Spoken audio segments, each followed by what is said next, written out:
ஹே, கதை கேட்க நீங்க வந்துட்டீங்களா? கதை சொல்ல நானும் வந்துட்டேன். நம்ம ஆல்ரெடி பார்த்துட்டு இருக்க தாய் டிராமாவோட அடுத்த எபிசோட் தான் பார்க்க போறோம். வீடியோக்குள்ள போறதுக்கு முன்னாடி எப்பயும் சொல்றது தான் இப்பயும் சொல்றேன். எஸ்எஸ் வாய்ஸ் ஓவரை சப்ஸ்கிரைப் பண்ணுங்க. பார்த்ததுக்கு அப்புறம் லைக் பண்ணுங்க. மறக்காம போறதுக்கு முன்னாடி எக்ஸ்பிளனேஷன் எப்படி இருக்குன்னு சொல்லிட்டு கமெண்ட் பண்ணிட்டு போங்க. இந்த எபிசோட எதுல ஸ்டார்ட் பண்றோம் அப்படின்னு பார்த்தா, ஹீரோயினே வந்து ஹீரோவை கிஸ் பண்றா. அதுக்கப்புறம் ஹீரோவும் கிஸ் பண்றான். இவங்க ரெண்டு பேருக்குள்ளயும் எல்லாமே முடிஞ்சு போயிடுது. அதோட மறுநாள் காலையில நம்ம பெண்ணை காட்டுறாங்க. இவ வந்துட்டு ரொம்ப சந்தோஷமா செடிக்கெல்லாம் தண்ணி ஊத்திக்கிட்டு இருக்கா.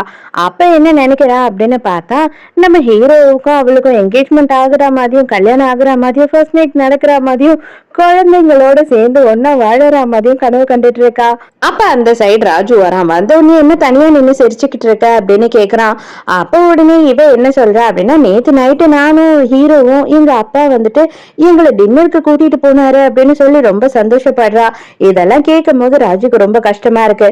இருந்தாலும் அவன் உடனே என்ன பண்றான் அப்படின்னா, ஆமா ஆமா நீங்க ஃபேமிலி, இப்ப அவன் உனக்கு அண்ணன் ஆயிட்டான்ல அப்படின்னு சொல்லும் போது, இல்ல இல்ல எங்க அப்பா தான் அவனை தத்தெடுத்து இருக்காரு, அதுக்குன்னு சொல்லிட்டு எனக்கு கூட பிறந்த அண்ணனா அவனால ஆக முடியாது இல்ல, அவனும் நானும் பயாலஜிக்கலி சிஸ்டர் அண்ட் பிரதர் கிடையாது அப்படின்னு சொல்லும் போது இவனுக்கு எல்லாமே டோட்டலா புரிஞ்சு போயிடுது. இவன் இதெல்லாம் தெரிஞ்ச உடனே தனியா வந்து ரொம்ப ஃபீலிங்கா உட்காந்துக்கிட்டு புலம்பிக்கிட்டு இருக்கான் தானா. அந்த நேரத்துக்கு இவனோட புலம்பல விடவும் இன்னும் சத்தமா ஏதோ ஒரு புலம்பல் கேக்குது. அது யாருடா அப்படின்னு பார்த்தா ஹீரோயின். இங்க இப்பதான் ஹீரோ வந்து காலையில கண்ணு விழிக்கிறான். கண்ணு விழிச்சு பார்த்தா ஹீரோயினை காணோம். ஹீரோயினை காணோம்னு உடனே இவனுக்கு செம்ம கடுப்பா இருக்கு. ஐயோ இவ ஓடிக்கிட்டு போயிட்டாளா அப்படின்னு சொல்லி யோசிக்கிறான். உடனே இப்ப மறுபடியும் ராஜுவையும் நம்ம ஹீரோயினையும் காட்டும் போது, என்னதான் ஆச்சு உனக்கு, எதுக்காக இங்க தனியா உட்காந்து அழுதுகிட்டு இருக்க அப்படின்னும் போது, நான் பெரிய தப்பு பண்ணிட்டேன், நான் ரொம்ப மோசமான தப்பு பண்ணிட்டேன், அவ்வளவுதான், ஹீரோயின் என்ன பண்ண போறான்னு தெரியல அப்படின்னு புலம்பிக்கிட்டு இருக்கா. என்ன மாதிரியான தப்பா இருந்தாலும் அதுக்கு ஒரு பிராய்ச்சிட்டு இருக்கு, நீ பயப்படாத, கண்டிப்பா உன்னை மன்னிச்சிருவான் அப்படின்னும் போது, அவனா என்ன மன்னிப்பானா, சான்ஸே கிடையாது, என்னை புரட்டி போட்டு மிதின்னு மிதிக்க போறான், அவ்வளவுதான், என்னை இன்னும் எவ்வளவு அசிங்கப்படுத்த முடியுமோ, என்னையும் என் குடும்பத்தையும் கேவலப்படுத்த முடியுமோ அவ்வளவு கேவலப்படுத்த போறான் அப்படின்னு சொல்லி ஹீரோயினுக்கு பயங்கர பயமா இருக்கு. ஹீரோயின் நடு ராத்திரியே வந்து தூக்கத்துல இருந்து எழுந்திருக்கா. எழுந்த உடனே இவனை பக்கத்துல பார்த்த உடனே அலறி அடிச்சுக்கிட்டு எழுந்து ஓடி வந்துட்டு இருக்கா. ராத்திரி பூராவும் இங்கதான் உட்கார்ந்து இருந்திருக்கா. இவ அவ்வளவுதான், அதெல்லாம் நினைச்சு பார்த்து ஐயோ நான் சாக வேண்டியதுதான், நான் உயிரோடு இருக்கவே கூடாது, எனக்கு எந்த தகுதியும் இல்லை அப்படின்னு சொல்லி போட்டு அடிச்சுக்கிட்டே இருக்கா. அம்மா அவன் அடிப்பான்னு சொல்லி பயமுறுத்திக்கிட்டு இருந்த, இப்ப என்னன்னா நீயே அடிச்சுக்கிறத விடமா அவன் ஒன்னும் உன்னை இவ்வளவு அடிக்க மாட்டான் போல, எதுக்காக நீ இவ்வளவு பயப்படுற அப்படின்னு சொல்லி கேக்குறா. அப்ப கரெக்டா ஹீரோவோட சவுண்ட் கேக்குது. ஐயோ நான் இங்க இருக்கேன்னு மட்டும் சொல்லிடாத அப்படின்னு சொல்லிட்டு தலை தெறிக்க ஓடுறா.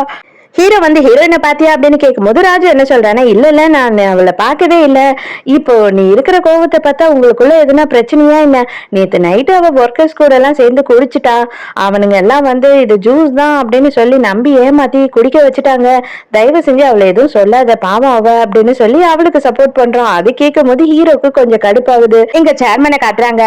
இப்போ என்ன ஆகுது அப்படின்னு பார்த்தா, இந்த லீயால பிரச்சனை ஆயிடுச்சு, ஹாஸ்பிட்டலுக்கே அசிங்கம் ஆயிடுச்சு இல்லையா.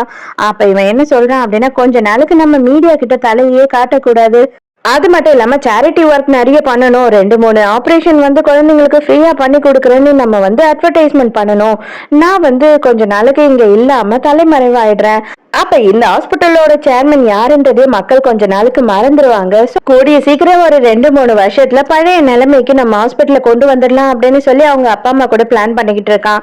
அப்ப என்ன அவங்க அம்மா சொல்றாங்க அப்படின்னா, அது எல்லாத்தையும் விட முக்கியமான விஷயம் என்ன அப்படின்னா, நீ லீய கல்யாணம் பண்ணிக்கணும் அப்படின்னு சொல்லி ஒரு குண்டை தூக்கி போடுறாங்க. ஆனா இவனுக்கு லீய கொஞ்சம் கூட பிடிக்கவே இல்லை. இவனுக்கு ஹீரோயினை பிடிச்சிருக்கு, ஹீரோயினை கல்யாணம் பண்ணிக்கணும் அப்படின்னு ஆசைப்படுறான். ஹீரோயின் வந்து ஹீரோக்கு பயந்துகிட்டு ஹீரோ மூஞ்சிலேயே முழிக்க கூடாது அப்படின்னு சொல்லி யோசிக்கிறா. அப்படியே எப்படியாவது ஊரை விட்டு எஸ்கேப் ஆயிடணும் அப்படின்னு நினைக்கிறா. அப்ப என்ன பண்றா அப்படின்னு பார்த்தா, லோடு எல்லாம் மார்க்கெட்டுக்கு ஏத்திட்டு போற பையன் கிட்ட போயிட்டு, தயவு செஞ்சு என்ன வந்து மார்க்கெட்டுக்கு கூட்டிட்டு போறியா, நான் முக்கியமான கொஞ்சம் பொருள் எல்லாம் வாங்கணும் அப்படின்னு கேட்கும் போது, உன்னை வெளியில கொண்டு போனேன்னா நான் ஃபர்ஸ்ட் ஹீரோ கிட்ட பெர்மிஷன் கேட்கணும், வெயிட் பண்ண நான் கேட்டுட்டு வரேன் அப்படின்னு சொல்றான். ஐயோ அதெல்லாம் ஒன்னும் அவசியமே இல்லை, நான் அவன் கிட்ட கேட்டுட்டேன், நீ வா போலாம் அப்படின்னு கம்பல் பண்ணி இழுத்துட்டு போறா. இவன் என்ன பண்றானா, ஒருத்தர் கிட்டயா வந்து ஹீரோயினை பாத்தீங்களா அப்படின்னு விசாரிச்சுக்கிட்டே வந்து கண்டுபிடிச்சு பின்னாடியே வந்துடுறான். அது மட்டும் இல்லாம அவ மார்க்கெட்டுக்கு போற வண்டியில ஏறி போனா அப்படின்றது தெரிஞ்சிடுது. ஆனா ஆபீஸ் லேடி என்ன சொல்றாங்க அப்படின்னு பார்த்தா, உங்க அப்பா உங்களுக்காக வெயிட் பண்ணிட்டு இருக்காரு, ஏதோ பேசணுமா அப்படின்னும் போது, ராஜுவை கொஞ்சம் போய் பேச சொல்லு, நான் ரொம்ப இம்பார்ட்டன்டான வேலையா போறேன் அப்படின்னு சொல்லிட்டு இவன் கிளம்பி போயிடுறான். இப்ப சேர்மனுக்கு வந்துட்டு ஹீரோயின் எங்க இருக்கா அப்படின்ற இடம் வந்து தெரிஞ்சு போயிடுச்சு. அதனால இவன் என்ன பண்றான் பிளான் அப்படின்னு பார்த்தா, நம்ம போலீஸையும் லாயரையும் கூட்டிட்டு போவோம். நேர்ல போயிட்டு அவன் கட்டாயப்படுத்தி தான் அவளை அங்க வச்சிருக்கான் அப்படின்றத ப்ரூவ் பண்ணிட்டோம் அப்படின்னா அங்க இருந்து அவளை கூட்டிட்டு வந்துடலாம் அப்படின்னு சொல்லி சந்தோஷப்பட்டுட்டு இருக்கான். இங்க ஹீரோயின் மார்க்கெட்டுக்கு வரல. அப்ப அந்த வேலைக்காரன் கிட்ட போய் சொல்லிட்டு நான் வந்து மெடிக்கல் ஷாப் போயிட்டு வரேன்னு சொல்லி வரா. அதுக்கப்புறம் பார்த்தா ஒருத்தன் கிட்ட பேங்காக்கு என்ன கூட்டிட்டு போய் விடு, நான் 10,000 ரூபாய் கொடுக்குறேன் அப்படின்னு சொல்றா. உடனே அவனுமே 12,000 ரூபாய் கொடு நான் விடுறேன் அப்படின்னு சொல்லும் போது சரி சரி ஒன்னும் பிரச்சனை இல்லை போலாம் அப்படின்னு கூப்பிடுறா. அதுக்கப்புறம் பார்த்தாதான் தெரியுது இவன் வந்துட்டு இவளோட ஸ்கூல் மேட்டு, இவனோட பேர் வந்து பெங். இவனோட அம்மா வந்து ரொம்ப சீரியஸா இருந்திருக்காங்க. அதனால பாதிலேயே வந்து இவன் படிப்பை விட்டுருக்கான். அப்ப அவங்க அம்மா உடம்பு சரியில்லாம இருக்கும் போதெல்லாம் ஹீரோயின் தான் போய் ஹெல்ப் பண்ணுவா. அதுக்கப்புறம் ஒரு நாள் என்ன ஆகுதுன்னா அவனோட அம்மாவுமே வந்து சடனா இறந்து போயிடுறாங்க. உடனே பெங்க கூட்டிட்டு வந்து அங்கிள் கிட்ட, அதாவது ஹீரோவோட அப்பா கிட்ட இன்ட்ரடியூஸ் பண்ணி இவனுக்கு ஏதாவது ஒரு வேலை கொடுங்க, இவன் தனியா இருக்கான், இவனுக்கு எப்படி வாழறதுன்னு தெரியல, இவனுக்கு படிப்பும் இல்லை அப்படின்னும் போது இவர் டிரைவர் வேலை கொடுத்து இவனை வந்து அவங்க வீட்டோடய தங்க சொல்றாரு. சடனா ஒரு நாள் என்ன ஆகுது அப்படின்னு பார்த்தா அவன் வேலைக்கே வராம வேலையை விட்டு நின்றுட்டு இருக்கான். அவங்க அக்காக்காரி அவன் சோம்பேறி, அவன் வேலையே செய்யல, அதனாலதான் அவனே நின்னுட்டான் அப்படின்னு சொல்லிட்டு இருக்கான். ஏண்டா சொல்லாம கொல்லாம வேலையை விட்டு நின்ன அப்படின்னு கேட்டா இவனுமே ஏதோ மறைக்கிற மாதிரி தான் இருக்கு. எனக்கு பேங்காக்கோட சிக்னல் விஷயம் எல்லாம் தெரியல, டிராபிக்குமே பிடிக்கல, அதனாலதான் அங்க என்னால கார் ஓட்ட முடியல அப்படி இப்படின்னு சொல்லி சமாளிக்கிறான். ஆனா கரெக்டா அந்த இடத்துக்கு ஹீரோ வந்துடுறான். ஹீரோ வந்த உடனே வந்து இவளை கைய பிடிச்சி தரன்னு இழுத்துட்டு போறான். ஹீரோயின் என்ன சொல்றேன்னா என்ன உன்னால ஃபோர்ஸ் பண்ணவே முடியாது, இனிமே நான் உன் கூட இருக்கவே மாட்டேன், இதுக்கப்புறம் வந்து உன் கூட என்னால இருக்க முடியாது அப்படின்னு சொல்லி கத்திக்கிட்டே இருக்கா. அப்ப ஹீரோ உடனே என்ன சொல்றானா, நீ மட்டும் வந்துட்டு இந்த மாதிரி போகணும் அப்படின்னு நினைச்சினா உங்க அக்காவை தேடி கண்டுபிடிச்சி போலீஸ் ஸ்டேஷன்ல கொடுத்துருவேன், அவதான் கொலகாரின்னு உடனே சொன்னேன்னு வச்சுக்கோ, அவளுக்கு தூக்கு தண்டனை கொடுத்துருவாங்க அப்படின்னு சொல்லி பயமுறுத்துறான். அங்க வர போலீஸ் என்ன பண்றாங்க அப்படின்னா எதுக்காக நீங்க இந்த பொண்ணை கட்டாயப்படுத்துறீங்க அப்படின்னு கேட்கும் போது இவ என் ஒய்ஃப் தாங்க, காஸ்ட்லியான பொருளா கேட்டுக்கிட்டே இருக்கா, அதெல்லாம் வாங்கி தர மாட்டேன்னு சொன்னேன்னா அதான் கோவப்படுறா அப்படின்னு சொல்றான். உடனே அவகிட்ட கேக்குறாங்க அப்படியாமா அப்படின்னு, உடனே இவளுமே ஆமா அப்படின்னு சொல்றா. ஆனா போலீஸ பார்த்த உடனே ஃப்ரெண்ட் எஸ்கேப் ஆயிடுறான். இவனோட பிரச்சனை என்ன அப்படின்னு தெரியல. அதே நேரத்துக்கு பெண்ணோட வீட்டுக்கு வந்துட்டு நம்ம சேர்மன் அதுக்கப்புறம் போலீஸ் எல்லாம் வராங்க. அவங்களுக்கு ஒண்ணுமே புரியல. அதுக்கப்புறம் தான் வந்து இவன் என்ன சொல்றான்னா வந்து நான் கல்யாணம் பண்ணிக்க போற பொண்ணை வந்து இழுத்துட்டு வந்து இங்க வச்சிருக்கான்னு கேள்விப்பட்டேன், நாங்க வந்து சர்ச் பண்ணணும் அப்படின்னு சொல்றாங்க. இப்பதான் இங்க ஹீரோ வந்து விடாம இவளை புடிச்சு சண்டை போட்டுட்டு இருக்கான். நேத்து நைட்டு என்னென்னலாம் நடந்தது, என்னெல்லாம் நீ பேசுன, இப்ப என்னன்னா என்ன விட்டுட்டு போற அப்படின்னு சொல்லி கேட்கும் போது இல்ல நேத்து நைட்டு பத்தி பேசாத என்கிட்ட, அது எல்லாமே ஏதோ தப்பா நடந்து போச்சு, இதுக்கு மேல அதை பத்தியே பேசாத அப்படின்னு சொல்றா. அப்படியே நான் வந்து உன்னை சும்மா விட்டுருவேன் அப்படின்னு மட்டும் நீ கனவு கூட கண்டாத. முதல்ல வந்துட்டு நம்ம 2 பேரும் அப்படி கிடையாது, ஆனா இப்ப வேற மாதிரி.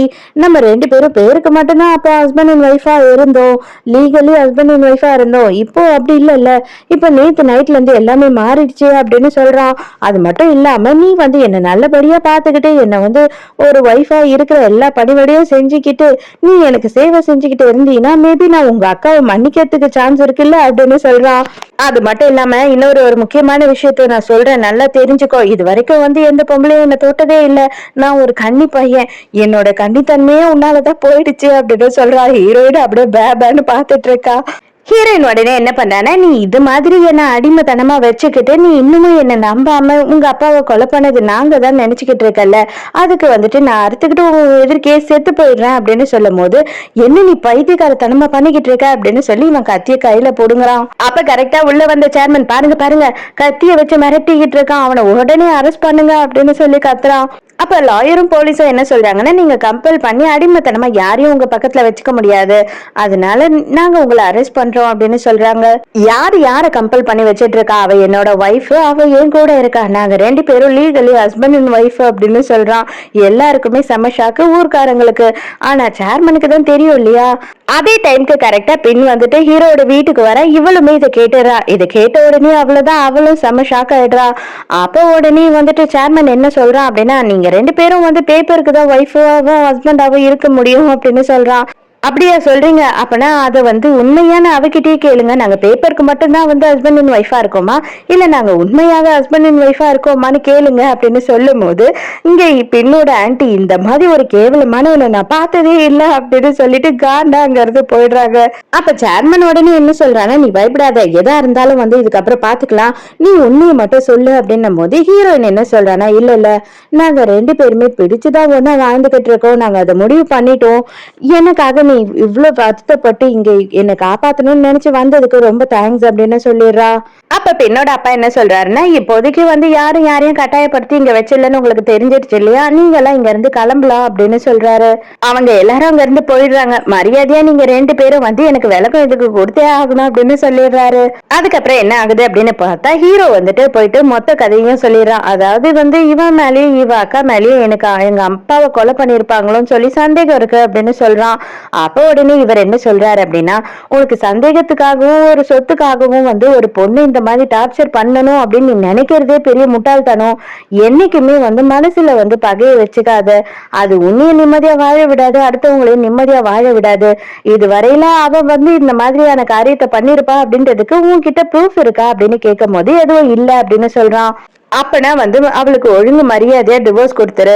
உன்னோட சொத்து பிரச்சனையே கவலையே படாத. லாயர் இருக்காங்க. அப்போ சில லாயர் எல்லாம் வந்து இந்த மாதிரியான உயில் சம்பந்தப்பட்ட பிரச்சனைகள் எல்லாம் சரி பண்றதுக்கு இருக்காங்க. அந்த மாதிரி ஒரு ஆளை பாக்குறேன். நான் உன்னோட வந்து உங்க அப்பாவோட உயிலை ஏதாவது ரெடி பண்ண முடியுமா, உனக்கு எல்லா சொத்தும் வரா மாதிரி பண்ண முடியுமா நான் பாக்குறேன் அப்படின்னு சொல்றாரு. அப்ப உடனே ஹீரோயினுக்கு பயங்கர சந்தோஷம் ஆயிடுது. உடனே தேங்க்ஸ் அங்கிள்னு சொல்லிட்டு எழுந்து கிளம்புறா. ஆனா ஹீரோ கையை பிடிச்சு வச்சுட்டு இவளுக்கு டிவோர்ஸ் எல்லாம் நான் கொடுக்க மாட்டேன் அப்படின்னு சொல்றான். டேய் ஒப்புக்காக எதுக்குடா அவளை பொண்டாட்டியா வச்சு கஷ்டப்படுத்துற அப்படின்னு சொல்லி இவர் கோவப்படுறாரு. நாங்க ஒண்ணும் ஒப்புக்கலாம் புருஷன் பொண்டாட்டியே இல்ல. நேத்து நைட் என்ன நடந்ததுன்னு அவளையே கேளுங்க அப்படின்னு சொல்றான். இத பாரு, அது ஒரு ஆக்சிடென்ட். நான் ஏதோ குடிச்சிட்டு இருந்தாலும் தெரியாம பண்ணிட்டேன். தயவு செஞ்சு என்ன மன்னிச்சிரு அப்படின்னு சொல்றா. ஆக்சிடென்டா? அப்படியெல்லாம் ஒண்ணும் கிடையாது. நீ தான் நேத்து நைட்டு பூரா என்ன புலம்பிக்கிட்டே இருந்தியே. நான் உன்னை ஒருத்தி பார்த்ததுல இருந்து லவ் பண்ண அப்படின்னு சொல்லிட்டு நீ தான் வந்து கம்பல் பண்ணி என்ன கிஸ் பண்ண அப்படின்னு சொல்றான். அதுக்கு உடனே இவ என்ன சொல்றான்னா, அப்ப எதுக்குடா நீ மத்ததெல்லாம் பண்ண அப்படின்னு கேக்குறா. அவருக்கு காதெல்லாம் ஒரு மாதிரி ஆயிடுது. ஐயோ தயவு செஞ்சு நிறுத்துங்க. அப்பனா உங்களுக்கு ஒருத்தர் ஒருத்தர் பிடிச்சிருக்கு அவ்வளவுதானே. அப்பனா தயவு செஞ்சு 2 பேருக்கும் நானே கல்யாணம் பண்ணி வைக்கிறேன். அது வரைக்கும் அவளுக்கு நீ என்ன ரெஸ்பெக்ட் கொடுக்கணுமோ அதை கொடுக்கணும். அவளை பொண்ணு மாதிரி ட்ரீட் பண்ணும். அதை விட்டுட்டு அடிமை மாதிரி ட்ரீட் பண்ணவே கூடாது அப்படின்னு சொல்லி இவன் கிட்ட சொல்றாரு. இவனுமே சரி ஓகே அப்படின்னு ஒத்துக்கிறான். வெளியில வந்த உடனே ஹீரோ என்ன சொல்றான் அப்படின்னா, இத பாரு, நீ ஒழுங்கா எனக்கு பொண்டாட்டியா இருந்த அப்படின்னா கண்டிப்பா உங்க அக்காவை நான் மன்னிக்கிறதுக்கு சான்ஸ் இருக்கு அப்படின்னு சொல்றான். ஹீரோயினுக்கும் வந்துட்டு ரொம்ப சந்தோஷம் ஆயிடுது. அப்பனா எனக்கு அதே போதும், நீ என்ன சொன்னாலும் நான் அதையே செய்வேன் அப்படின்னு சொல்லி கட்டி பிடிச்சிக்கிறா. நான் இப்போ உன்னை கட்டி எல்லாம் பிடிக்க சொல்லவே இல்லையே அப்படின்னு சொல்றான் ஹீரோ. ஹீரோவுக்குமே கொஞ்சம் கொஞ்சமா ஹீரோயினை பிடிக்க ஆரம்பிச்சிடுச்சு போல. அந்த டைமுக்கு ராஜு அங்க வரான். அவன் வந்த உடனே என்ன கேக்குறான் அப்படின்னு பார்த்தா, நீங்க வந்து பெண்ணை பாத்தீங்களா, பெண்ணு உங்களை பாக்குறதுக்காக தான் வந்தா, அது மட்டும் இல்லாம நீங்க 2 பேரும் ஹஸ்பண்ட் அண்ட் ஒய்ஃபாமே, அதெல்லாம் உண்மையா அப்படின்னு சொல்லி கேக்குறான். உடனே அதுக்கு நம்ம ஹீரோ என்ன சொல்றான்னா, ஆமா எல்லாம் உண்மைதான். நான் வந்துட்டு உங்க எல்லார்கிட்டயும் இந்த விஷயத்த மறைச்சிட்டேன். எனக்கு கொஞ்சம் பர்சனல் இஷ்யூஸ் இருக்கு, அதனாலதான் நான் மறைச்சிட்டேன். நான் வந்து பின் கிட்ட இதை எல்லாத்தையும் அப்புறமா சொல்லிக்கிறேன் அப்படின்னு அவன் கேஷுவலா சொல்றான். பெண் எப்பயுமே ஒரு இடத்துல இருப்பா இல்லையா, ஏரி மாதிரி ஒரு இடம். அங்க வந்துட்டு ராஜு தேடிட்டு போறான். அவளோட ஷூ மட்டும் இருக்கு, அவளை காணும். அதுக்கப்புறம் அவ ஒரு வேளை தண்ணியில குதிச்சு இருப்பாளோ அப்படின்னு நினைச்சு இவனுமே குதிக்கிறான். அதுக்கப்புறம் ஒரு வழியா அவளை காப்பாத்தி கூட்டிட்டு வந்துடுறான். தயவு செஞ்சு வந்து ரிலாக்ஸ் ஆயிரு, எதுக்காக இப்படி இருக்க அப்படின்னு சொல்லி இவன் சமாதானப்படுத்திட்டு இருக்கான். இவனை பார்க்கும் போது இவளுக்கு வந்து நம்ம ஹீரோ மாதிரி தெரியுது. உடனே நீ வந்துட்டியா அப்படின்னு கட்டி பிடிச்சி அழ ஆரம்பிச்சிடுறா. நைட்டு ஹீரோயின் வந்துட்டு எப்பயும் படுக்கிற மாதிரி வெளியில படுக்க போறேன் அப்படின்னு சொல்றா. ஆனா ஹீரோக்கு வந்து இப்போ வெளியில படுக்கிறது பிடிக்கல. அதனால இவன் என்ன சொல்றான் அப்படின்னா, இது பாரு, இங்க இருக்க எல்லாருக்கும் இப்ப நம்ம ஹஸ்பண்ட் அண்ட் ஒய்ஃப்னு தெரிஞ்சிடுச்சு. இதுக்கப்புறம் நம்ம தனித்தனியா படுத்துட்டு இருக்கோம் அப்படின்னு தெரிஞ்சதுன்னா தப்பா பேசுவாங்க. அதனால நீ ஏன் ரூம்ல தான் வந்து படுக்கணும் அப்படின்னு சொல்றான். நான் வரமாட்டேன், எனக்கு பயமா இருக்கு அப்படின்னு சொல்றா. இல்ல உன்னை தனியா விட்டா கண்டிப்பா நீ ஓடி போயிடுவ அப்படின்னு சொல்றான். இவனுக்கு இது ஒரு சாக்கு. எங்க பெண் வந்துட்டு கால் தவறி தண்ணியில விழுந்துட்டா அப்படின்னு சொல்லி ராஜு அவங்க வீட்டுக்கு கூட்டிட்டு வந்து விட்டுறான். அவங்க அப்பாவும் அத்தையும் ரொம்ப ஃபீல் பண்ணிட்டு இருக்காங்க. ஹீரோயின் நடுவுல பெரிய தலைக்காணிய வச்சுட்டு வந்து படுக்கிறா. அவளுக்கு வந்துட்டு பயமாவே இருக்கு, இவன் என்ன பண்ண போறான்னு தெரியலையேன்னு. அதே மாதிரி ஹீரோவும் சும்மாவே இருக்க மாட்டான். அதோட மறுநாள் காலையில ஹீரோ என்ன சொல்றான் ஹீரோயின் கிட்ட அப்படின்னு பார்த்தா, உன்னோட ட்ரெஸ் எல்லாத்தையுமே எடுத்துட்டு வந்து என்னோட கபோர்ட்லயே வச்சுக்கோ, இனிமே நீ வந்து இந்த ரூமையே தான் யூஸ் பண்ணணும் என் கூட அப்படின்னு சொல்லிட்டு இருக்கான். அப்படியா, நீ தான் வந்துட்டு உன்னோட பொருளை தொடக்கூடாது, என்னோட திங்ஸ் இங்கெல்லாம் வைக்கவே கூடாது, நான் வேலைக்காரின்னு தானே சொல்லுவேன், இப்ப எப்படி இதெல்லாம் ஒத்துக்கிற அப்படின்னு சொல்லி கேக்குறா. ஆமா ஆமா, அதுவும் கரெக்ட் தான். பட் இருந்தாலும் வந்துட்டு முதல்ல நீ வேலைக்காரியா இருந்து என்ன பாத்துக்கிட்ட, இப்ப வந்து பொண்டாட்டியா இருந்து புருஷனை பாத்துக்கிற கடமையை பண்ண போறல, அதுக்காக தான் அப்படின்னு சொல்றான். வெளியில கிளம்புறதுக்கு முன்னாடி ஹீரோயினுக்கு நெத்தியில கிஸ் எல்லாம் கொடுத்துட்டு போறானா, இவங்க 2 பேருக்குமே பயங்கர வெக்கமா போயிடுது. ராஜு என்ன பண்றான் அப்படின்னு பார்த்தா ஹீரோவை பார்த்து பேசுறான். அப்ப வந்து அவன் என்ன சொல்றான்னா, பின்ன பத்தி உனக்கு கொஞ்சமாச்சும் அக்கறை இருக்கா, அவ வந்து உன்னை லவ் பண்றான்னு உனக்கு தெரியும், அப்பவும் நீ வந்து அவகிட்ட இருந்து ஒதுங்கி ஒதுங்கி போறது இல்லாம அவளுக்கு புரிய வைக்கணும்னு ட்ரை பண்ணவே இல்லைல்ல அப்படின்னு சொல்றான். சரி அதையும் பண்ணி தொலைச்சிருவோம் அப்படின்னு சொல்லிட்டு ஹீரோ பின்ன பாக்குறதுக்காக போறான். அவ உடனே வந்துட்டு இவனுக்கு ஷால் எல்லாம் செஞ்சு வச்சிருக்கா கையிலேயே, அதை போட்டு விட்டுட்டு, நீ இதெல்லாம் வாங்கிக்கிட்ட, அன்னைக்கு கூட கேர்ச்சி வாங்கிக்கிட்டல, அப்பனா நீ என்ன லவ் பண்றேன்னு தானே அர்த்தம் அப்படின்னு சொல்லி கேக்குறா. அம்மா தாயே, நீ வந்துட்டு எனக்கு தங்கச்சி, நான் உன்னை தங்கச்சா மட்டும்தான் பாக்குறேன், எனக்கு ஆல்ரெடி வைஃப் இருக்கு, இதை எல்லாத்தையும் நான் மறைச்சது வந்து பெரிய தப்பு தான், எனக்கு நல்லாவே புரியுது, இருந்தாலும் இதுக்கப்புறமாவது நீ புரிஞ்சுக்க ட்ரை பண்ணு, நீயும் நானும் லவ் பண்றது அப்படின்றது முடியவே முடியாத விஷயம் அப்படின்னு சொல்றான். இவ கட்டி பிடிச்சு கதறா, இல்ல இல்ல, நான் எங்க அப்பா கிட்ட சொல்ல போறேன், நமக்கு கல்யாணத்துக்கு ஏற்பாடு பண்ண போறேன், நீ என்னோட லவ் அக்செப்ட் பண்ணிக்கிட்ட, ரொம்ப தேங்க்ஸ் அப்படின்னு சொல்றா. இவனுக்கு ஒண்ணுமே புரியல. மறுபடியும் என்ன சொல்றானா, இத பாரு, நீ எனக்கு தங்கச்சி மட்டும்தான், எனக்கு வைஃப் இருக்கா, அவ வந்துட்டு என்ன லவ் பண்றா, நானும் அவளை லவ் பண்றேன் அப்படின்னு சொல்லும் போது அவ வந்து டாம்பாய், அவளை எப்படி நீ லவ் பண்ண முடியும் அப்படின்னு சொல்லி கேக்குறா. அதுக்கு இவன் என்ன சொல்றானா, அது எல்லாமே நான் சொன்ன போய், அவளை இன்சல்ட் பண்ணணும்ன்றதுக்காக நான் சொன்ன போய், அவ அப்படியெல்லாம் கிடையாது, அவ என்னோட வைஃப் அப்படின்னு சொல்றான். உடனே அழுதுகிட்டே இங்க இருந்து ஓடுறா. உடனே ராஜு என்ன பண்றான்னா, ஹீரோ மேல காண்டாயிட்டு ஹீரோ மூஞ்சிலே ஒரு குத்து விட்டுட்டு, அவளை நான் சமாதானப்படுத்திக்கிறேன், நீ ஒன்னும் பின்னாடி போக தேவையில்ல அப்படின்னு சொல்லிட்டு போயிடுறான். இப்பதான் குங்க காட்டுறாங்க. குங் வந்துட்டு நம்ம சேர்மன் இருக்காரு இல்லையா, அவருக்கு கால் பண்றா. குங் நீ எங்க இருக்க, நான் உடனே உன்னை பார்க்க வரேன் அப்படின்னு சொல்றான். இந்த நேரத்துக்கு ஹீரோ இங்க இல்ல அப்படின்றதுனால ஹீரோயின் என்ன பண்றா அப்படின்னு பார்த்தா, சிம் கார்டை எடுத்து மொபைல்ல போட்டுட்டு நம்ம சேர்மனுக்கு தான் கால் பண்றா. நீங்க என்ன தேடி வந்தீங்க, இருந்தாலும் நான் இந்த மாதிரி உங்களை இன்சல்ட் பண்ணிட்டேன், தயவு செஞ்சு என்ன மன்னிச்சிடுங்க, என்ன தப்பா நினைச்சுக்காதீங்க அப்படின்னு சொல்றா. அப்புறம் பார்த்தாதான் தெரியுது, அவன் கூங்க பாக்குறதுக்கு கிளம்பி போயிட்டான். அங்க பக்கத்துலயே தான் இருக்கா. அவளே போனை வாங்கி பேசுறா. எல்லாத்தையும் இவன் சொன்னா என்கிட்ட, நான் வந்து அங்கிளை கொலை பண்ணல, தயவு செஞ்சு நீயும் என்ன தப்பா நினைச்சுக்காத, நடந்த எல்லா விஷயத்தையும் கேள்விப்பட்டேன், நான் உன்னை உடனே பாக்கணும் அப்படின்னு சொல்றா. அப்ப அந்த இடத்துக்கு ஹீரோ வந்துடுறா. வந்த உடனே நீங்க என்ன பண்ணிட்டு இருக்க அப்படின்னு கேட்கும் போது, சமைச்சுட்டு இருக்கேன், வேற என்ன பண்ணுவேன் கிச்சன்ல அப்படின்னு சொல்றா. சரி வா சாப்பிடலாம் அப்படின்னு சொல்லிட்டு அவன் எடுக்க போறான். கரெக்டா அவ வந்து கட்டி பிடிச்சிக்கிறா. ஐயோ மதியானம் என்ன ஆச்சு உனக்கு அப்படின்னு சொல்லி கேட்கிறான். இல்ல இல்ல, நீ ரொம்ப நேரம் கழிச்சு வந்தியா, நான் உன்னை ரொம்ப மிஸ் பண்ணேன் அப்படின்னு சொல்றா. ஏன்னா அவ மொபைல வந்து டக்குன்னு அந்த கூடைக்கு அடியில தான் ஒளிச்சு வச்சிருக்கா. இவனை அப்படியே டைவர்ட் பண்ணி அந்த மொபைலை எடுத்து வச்சுக்கிறா. அந்த டைமுக்கு இவன் வந்துட்டு நம்ம பொண்டாட்டி ரொம்ப ஆசையா இருக்கா போல அப்படின்னு நினைக்கும் போது, வா வா பசிக்குதுன்னு சொன்னல சாப்பிடலாம் அப்படின்னு சொல்லிட்டு மொக்க பண்ணிடுறா அவனை. பின்ன எல்லா இடத்துலயும் தேடிட்டாங்களாம், பின்ன எங்க போனா அப்படின்னு தெரியலன்னு சொல்லிட்டு ராஜு இப்பதான் வந்து சொல்றான் அவங்க அத்தை கிட்ட. அவங்க அப்பா கிட்ட போய் சொல்லலாம் அப்படின்னு ஆன்டி போனா அவர் நெஞ்ச புடிச்சுக்கிட்டு விழுந்து கிடக்குறாரு. ஹீரோவும் ஹீரோயினும் இப்பதான் வந்து வெளியில போலாம் அப்படின்னு சொல்லி கிளம்புறாங்க. அப்பதான் வந்து எல்லா விஷயத்தையும் வேலை செய்யறவன் ஓடி வந்து சொல்றான், பின்னையும் காணும், அவங்க அப்பாவுமே நெஞ்சு வலி வந்து விழுந்துட்டாரு, ஹாஸ்பிட்டலுக்கு கொண்டு போயிருக்காங்க அப்படின்னு சொல்லி சொல்றாங்க. ஹீரோ வந்துட்டு ரொம்ப பதறி போயிடுறான். சோ இதோடயே இந்த எபிசோட் முடியுது. இந்த எபிசோட் உங்களுக்கு பிடிச்சிருந்ததா, என்னோட எக்ஸ்பிளனேஷன் பிடிச்சிருந்ததான்னு சொல்லிட்டு மறக்காம எனக்கு கமெண்ட்ல சொல்லுங்க. சோ நாளைக்கும் மறக்காம கதை கேட்க வந்துருங்க, நானும் மறக்காம கதை சொல்ல வந்துடுறேன். பாய்.